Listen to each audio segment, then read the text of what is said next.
Tumepokea simu nyingi kutoka kwa waandishi wa habari na wananchi wakiulizia hali ya usalama hadi sasa ikoje. Jeshi la Polisi Tanzania lingependa kuwafahamisha Watanzania na wageni waliopo nchini kuwa hali ya usalama nchini ni shwari.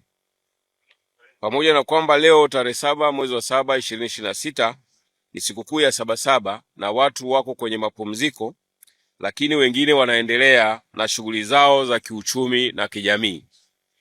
Tunaendelea kuhakikishia wananchi kwamba kwa ushirikiano na vyombo vingine vya ulinzi na usalama tutaendelea kuimarisha ulinzi na usalama wakati wote.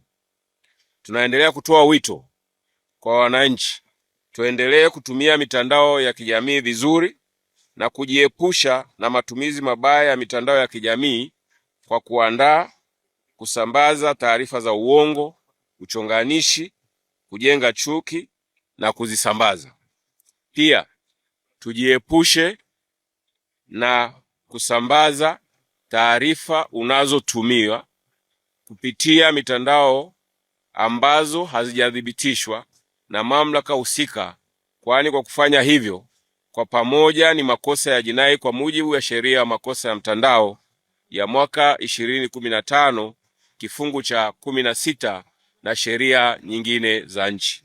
Aidha, tujiepushe kuamini kuwa kila kitu kinachosambazwa kupitia mitandao ya kijamii ni sahihi. Badala yake, pata taarifa sahihi kutoka mamlaka zinazohusika kutoa taarifa sahihi kama vile vyombo vya ulinzi na usalama. Naomba hapa nirudie. Aidha, tujiepushe kuamini kuwa kila kitu kinachosambazwa kupitia mitandao ya kijamii ni sahihi. Badala yake, pata taarifa sahihi kutoka mamlaka zinazohusika na kutoa taarifa sahihi kama vile vyombo vya ulinzi na usalama. Asanteni kwa kunisikiliza.